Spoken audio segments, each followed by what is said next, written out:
kababayan, pag-usapan natin itong drama-rama ni Marcos Jr. Alam mo, drama-drama to kasi ipapasok niya yung yung mga dilawan na kumukumpas din sa kanya.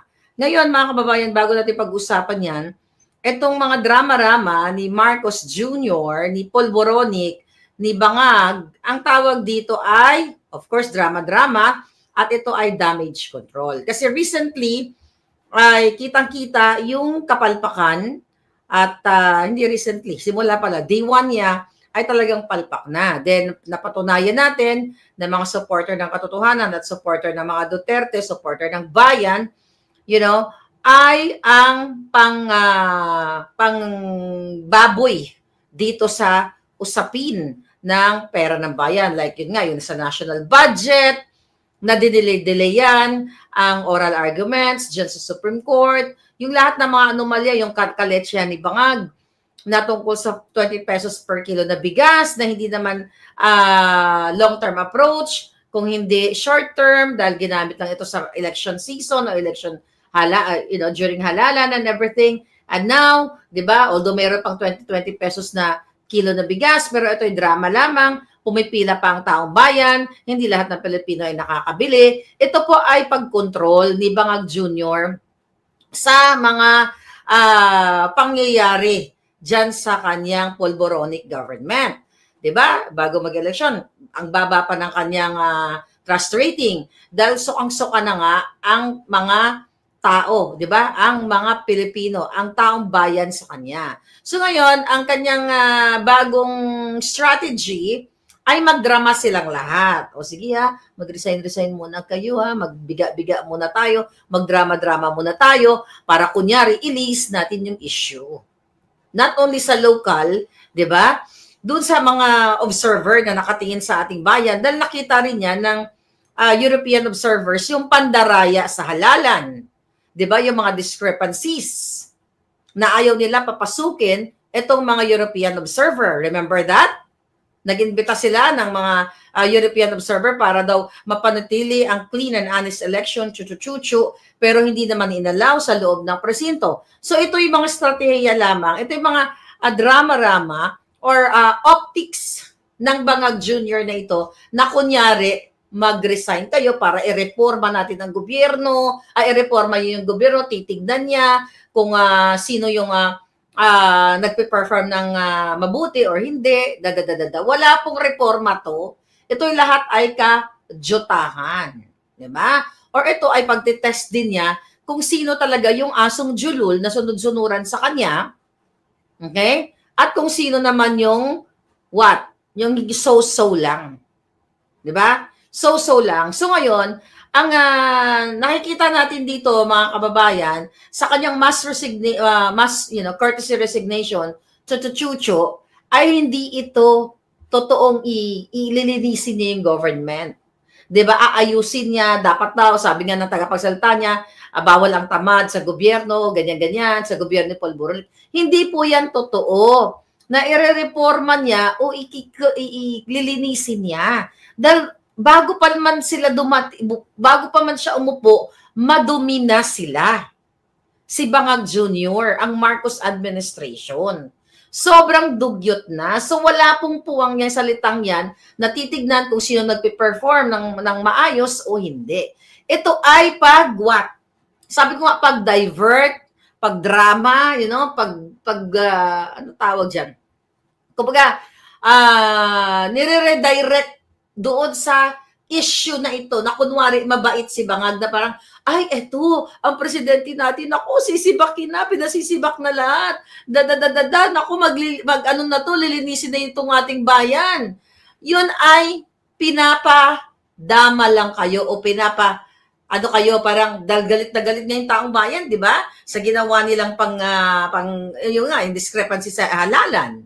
Na ngayon, ang mga issue dyan, ayaw paupuin ng Bangag na administration, ng COMELEC, yung mga party list katulad ng Duterte party list, katulad ng bagong generasyon, na wala namang silang kaso na maipapakita dito sa, like katulad kay kapapanood ko lang, kay Bernadette Herrera, na sinasabi ng tagapagsalita ng COMELEC na kaya sila hindi maiproklama dahil ito daw sila ay may nagreklamo o may nagkaso. No, sinihingi yung complaint, wala silang maibigay. Secret lang daw ito. Dahil ito ay may mga sensitibong mga information chuba-chucho. Ito po lahat ay kajotahan, harassment na ginagawa sa mga party list, katulad ng dalawang ayaw nilang iproklama, Duterte party list at BH party list.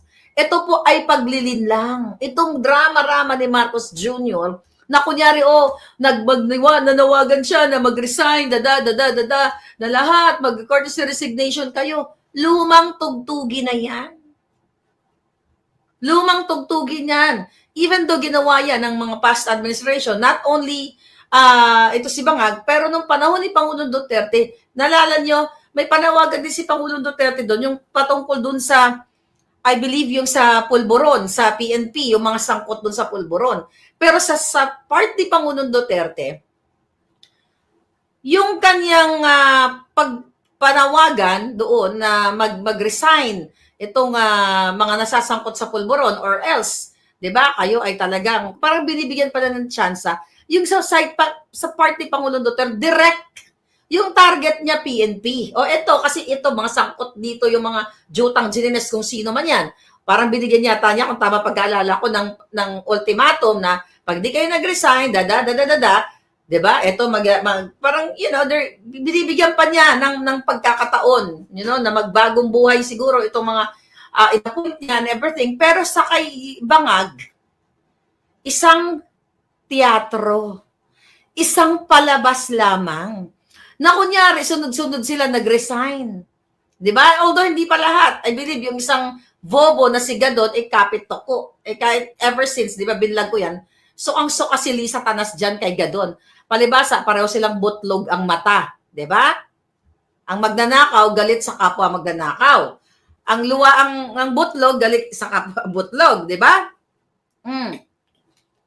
Ngayon, ito po ay mga dramatization 101 lamang ito. At dahil dramatization 101, since nakikita ninyo, ito ay kaletsyahan lamang. Hindi ito sincere na kunyari, lilinisin niya yung gobyerno, Itong mass resignation, eklabush. Diba? Sabi ko nga, ito ginigage din ni Bangag na sino kaya yung sino kaya dito ang parang, alam mo yon, yung uto-uto sa akin. Na kahit nakikita na ako ay si Bangag, nakikita si Bangag ay nagpupulboronic, sumisinghot and everything, 'di ba? Titignan ko dito kung sino ang mga suwail dito, ganyan-ganyan. So yan ang natin diyan, mga pablangga. Yan ang nakikita natin diyan. At dahil nga ito pag damage control also, bago tayo pumunta kay Maroas at saka dito kay Ochoa, damage control also doon sa matabil na dila ni Toby Tiangco, na I believe it's intentional niya sinabi, kasi nga nagbabakbakan sila sa, I mean, gusto niya mag-speaker, di ba? Yan yung mga nai-report. Kaya sinisira niya itong si Romualdez. Kaya sabi ko, magbakbakan sila, magkagatan sila kung anong gusto nila. Pero itong mass resignation, isa lamang ito panakipbutas o pag-divert, pag-cover up. Okay, para mawala mga kababayan, para mawala yung inyong focus doon sa revelation ni Toby Tiangco na gumastos ng 10 billion ang alyansa ng mga malalansa during election gamit ang pera ng bayan, pero hindi naman pabor sa kanila yung resulta na gusto nilang resulta, 'di ba? At then na-booking doon na binayaran ng Bangag administration gamit ang pera ninyo, pera ng bayan, ang mga buwakan ng GNMS na mga kongresista pinagbabayaran, di ba? 150 million, may 6 million na lumabas na figure, may 1.5 na cash and everything. Di ba? So, ito yung diversionary. Okay? So, ngayon, tinetest ni Bangag yung, yun nga, sabi ko nga kanina, kung sino yung kung sino ang tatango-tango hanggang sa dulo ng walang hanggan. So hindi po ito kasi may sinabi ang anong channel 'yon, News 5, parang hina-highlight nila na ginawa din naman yung mga Duterte ito eh. 'Di ba? So ganon. Ang kay Pangulong Duterte during that time, not after 3 years 'Di ba? Nang maupo na siya. I think kung di ako nagkakamali, right there and then 2017 or 2018, basta ilang beses siyang nagano eh. Ilang beses ang Pangulong Duterte, yeah, I think 2016, kung naalala ninyo, ay dahil nga dun sa pulboronic at mga issue ng corruption sa PNP. Yeah, that was 2016. But right there and then, napag-upo niya. Hindi yung ngayon pa lang, like after 3 years, sasabihin niya, tignan natin, reformahin natin dahil, you know, yung iba hindi nagpa-function, dapat ang serbisyo para sa taong bayan. If you compare, dahil pinipilit ng media na i-compare ang Pangulong Duterte, dito na nanawagan din naman ang Pangulong Duterte sa ganito. Hindi po lahat ng gabinete, di ba? Ang pinanawagan ni Pangulong Duterte 2016, 2018 about again yung issue sa pagsmuggle ng sinisinghot na pulboronic. So mayroong target agency, not the whole government. Kasi kung totoo ito, alam nyo, kung totoo ito, yung kanyang drama-rama na gusto niyang mag-resign itong mga tao, itong mga jutang genimis na ito. Pwede magkaroon ng collapse of government and failure dun sa mga of course mga social services. Pero actually failure naman whether mag-resign yung mga yan o hindi, failed naman yung social services. Meaning hindi naman nakakarating sa taong bayan ng serbisyo dahil wala namang serbisyo. So sa case ni Pangulong Duterte, tinatarget niya ang bawat institusyon not bawat, a particular institution like Bureau of Immigration, dun sa bribery pastilla scam. Diba? Naalala niyo yon. Pinag-resign din ni Pangulong Duterte yung mga yung immigration officials doon So lahat ito, ginawa hindi sinabi ni Pangulong Duterte na lahat ng cabinet kailangan magkaroon kayo ng courtesy resignation kasi kailangan ko ng reforma, Malayo, mga kababayan, malayo ang Pangulong Duterte kay bangag. Unang-una, si Pangulong Duterte ay hindi sumisinghot. Okay? Sa panahon ni Pangulong Duterte, meron siyang specific target, meron siyang specific na departamento ng gobyerno dun sa specific issue. Dun nga, sa pulboronic. Pinanawagan siya sa PNP. Dun sa Bureau of Customs. Diba? Yun ang ginawa niya. Si Bangag nanawagan buong cabinet. Tapos kunwari, nag-forward naman ng mga resignation right away. Ang tanong, yun ba ay effective immediately? O depende? May nakasulat ba doon na, resign na ako today, ganyan. Ano ba nakasulat dyan? Wala. It's all palabas lamang. Para di na kayo nasanay sa kajotahan ng buwakan ng inang addictus pulboronic na ito. Ginagago na kayo lahat. Di ba? Puro pang gagago ito. Malayong-malayo ito kay Pangulong Duterte. If you compare, News 5, yung mga jutak nyo, pakabungkal nyo nga yan, hindi nyo ginagamit yung jutak nyo. Hindi nyo ini-educate ang publiko kung anong pagkakaiba. Hindi lang, ginawa din ito ni Duterte. Sa panahon ni Pangulong Duterte, napaka-clear. Okay? Malinaw pa sa sikat ng araw o sa puting ikinula na may mga issue dito sa mga departamentong nabanggit. Yun na nga, PNP, Immigration, Bureau of Customs. Kay Bangag Jr., well, maybe, no wonder, kasi walang specific issue ng corruption kasi buong pulboronic government nga naman ay corrupt. Yan ang katotohanan, ay simbolo ng corruption. Si Pangulong Duterte, diretsahan, straightforward, straight to the point.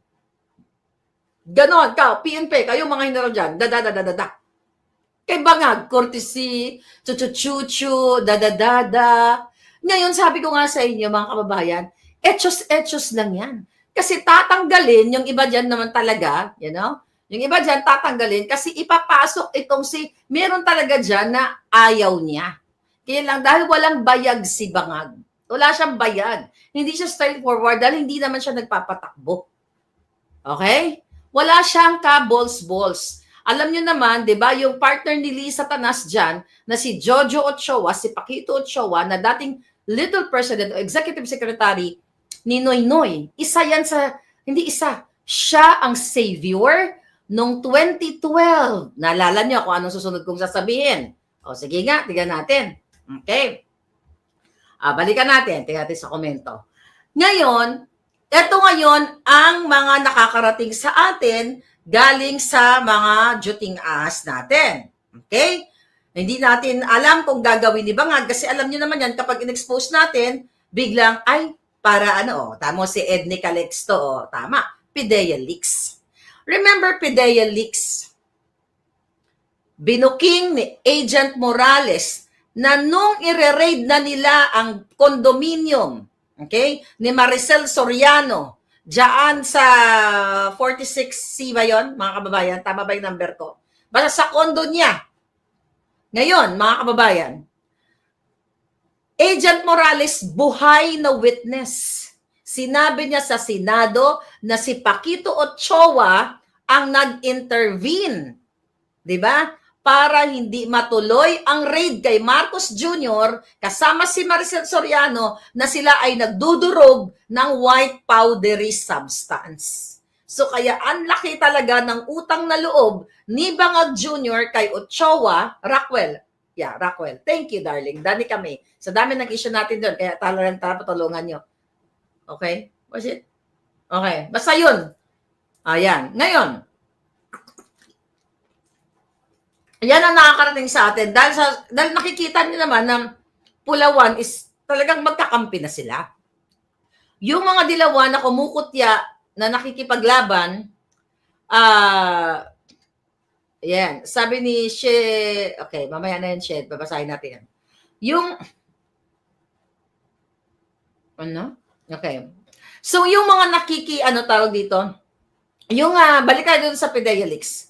So, kaya ito, mga kababayan, ito yung mga utang na loob, although bayad na naman si Bangag. Dahil si Paquito Ochoa, di ba matagal na natin inulat to sa inyo, nandiyan lang yan sa Malacanang patambay-tambay. Yaan ay nasa puwet lagi o sa kipay lagi ni Lisa Tanas. Nandiyan.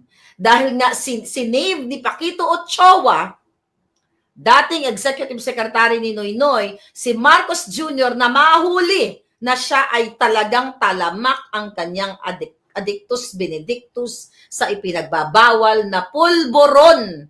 Yan ang katotohanan. Kaya no wonder ay nagkakaroon ng mga dramatization 101, nakahanap na siguro ang utos ni Lisa, magkunyari, mag-mass resignation ka para maipasok natin si Jojo at saka si Mar. O, di ba? Paigo-pigo, pagpabuhat-buhat ng sibuyas, pakain-kain ng, di ba? Remember that? Marojas, buhat-buhat ng sibuyas, mga dramatization. So yan po ang usap-usapan. At nakakapasok pa rin yan sa aking mga panaginip. Right? Paki-block nga yung mga nagtitrend, dyan, Zorro, yung mga paulit-ulit na walang katapos ang comment. Okay, di ba? So yan mga palangga, ang kwento sa likod ng kadramahan ni Bangag Jr. 'Di ba? Alam niyo ba?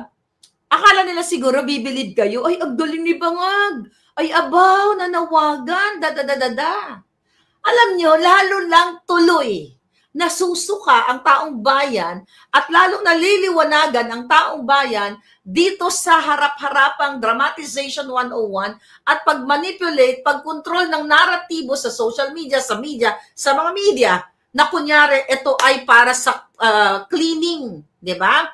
Ng gobyerno. Hindi na yan malilinis.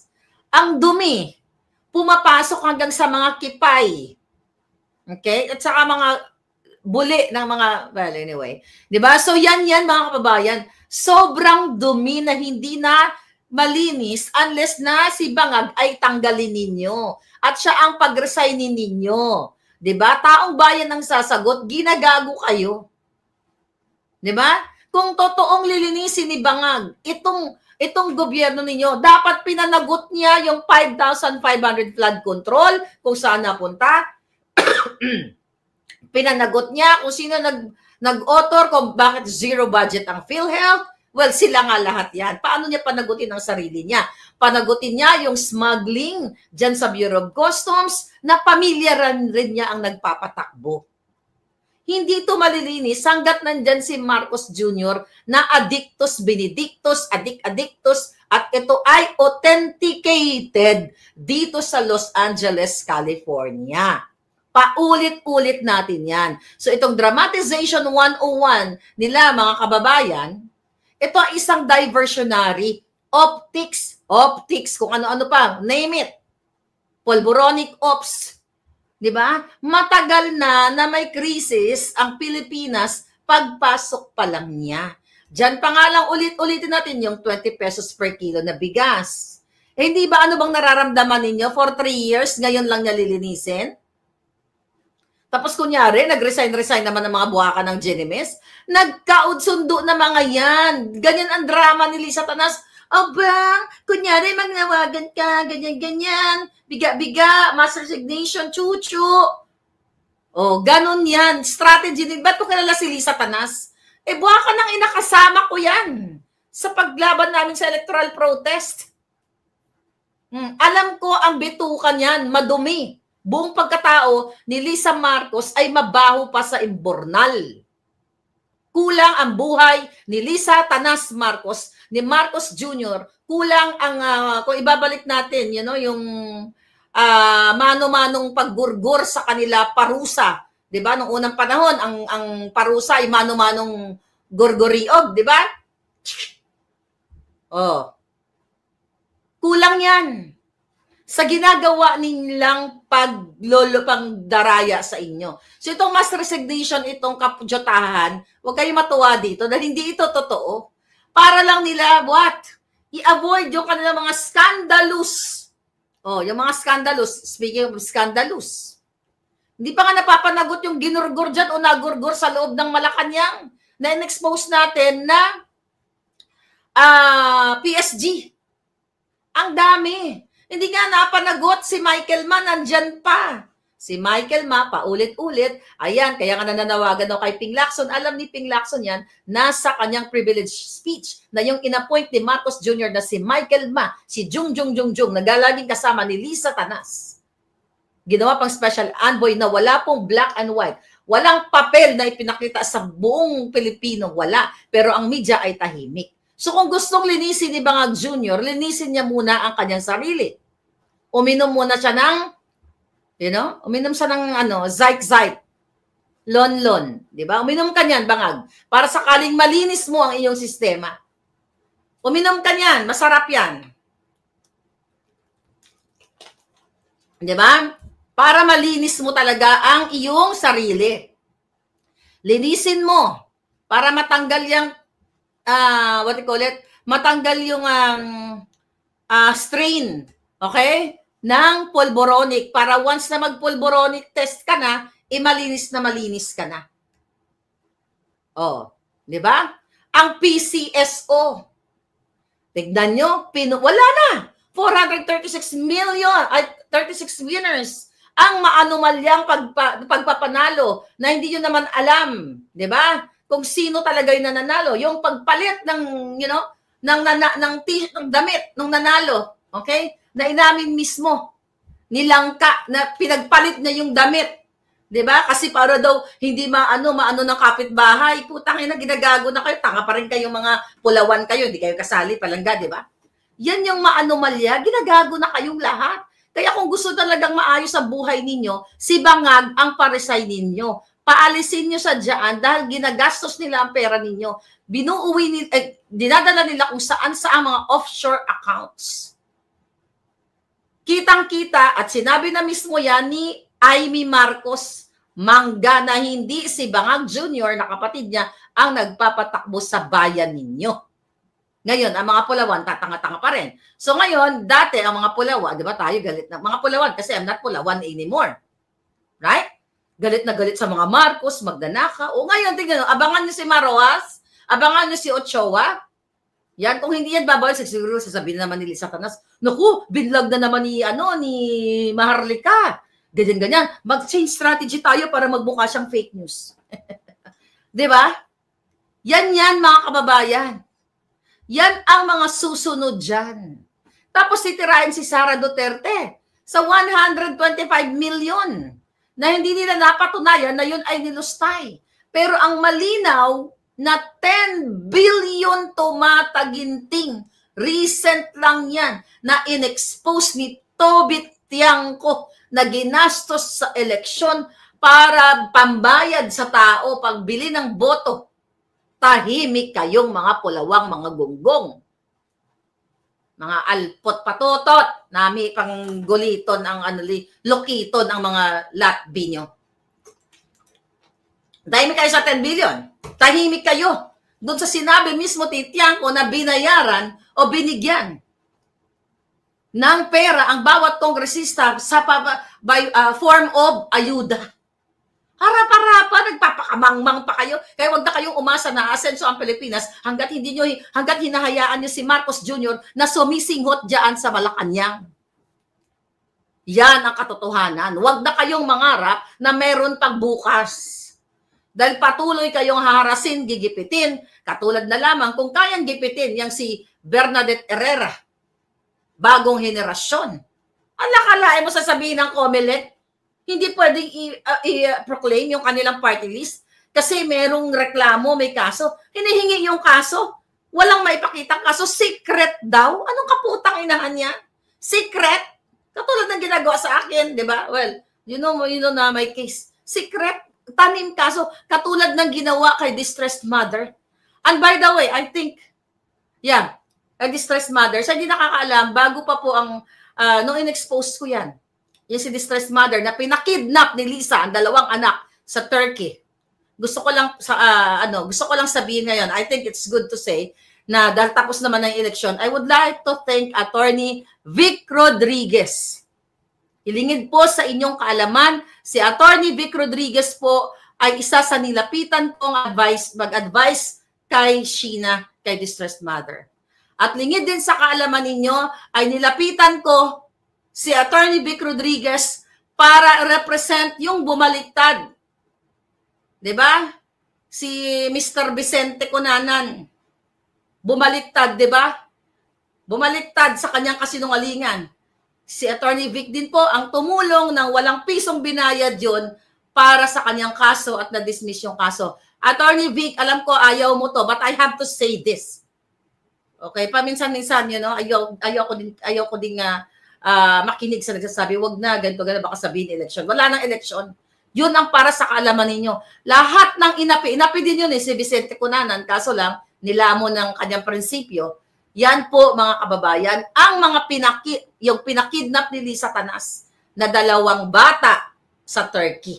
Kung gustong linisin ninyo ang gobyerno, panagutin nyo ang AFP, panagutin nyo ang DOJ, panagutin nyo ang embahada sa Turkey, panagutin nyo lahat dahil hindi biro ang pangidnap sa 2 batang minor de edad na inagaw sa piling ng kanyang ina na ang may pakana ay si Lisa Marcos, si Marcos Jr., si Teddy Boy Locsin Jr., si Maria Lourdes Barcelona, asawa ni Teddy Boy Locsin Jr., isa at iba pa.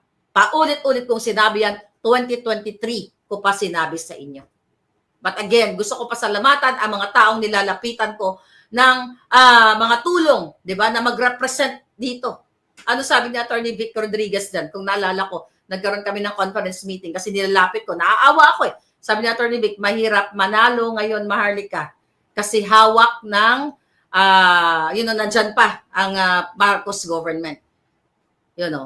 Baka mali yung pag-asa, pero ganun yung konteksto, mga kababayan. But Attorney Vic, thank you so much for helping Sheena and thank you so much for helping Mr. Cunanan. At least, na-dismiss yung kaso niya nang wala siyang binayaran na piso kahit sa'yo. At yan ang katotohanan. Kaso lang, hindi lahat ng tao ay may paninindigan. Ang mga taong katulad nito, mga kababayan, na nakipag-alyansa kay Bangag, na kunyari, mag-resign muna kayo. Sabi ko nga, lumang tugtugin na yan. Mga kababayan, ito'y isa lamang na pagkukunwari ni Bangag Jr. para kayo ay linlangin. Diba? Sabi nga na nabasa ko kanina dyan, yes, sinabi ko na yun, loyalty test din. Kaya nga, titignan niya kung sino yung Jasong Julul na pwede niyang patuloy na pakainin pakainin ng milyon-milyong pera ng Pilipinas.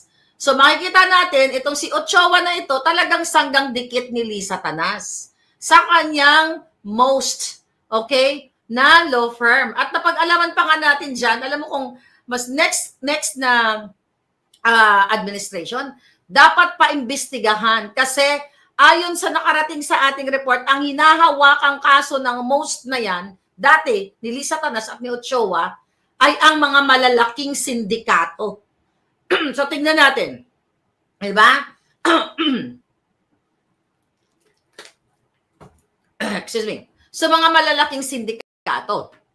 Diba? Tingnan natin kung sino-sino yung mga, well, it's ano, it takes someone na may courage to fight for what is right. Ang dami pong problema ng ating bayan.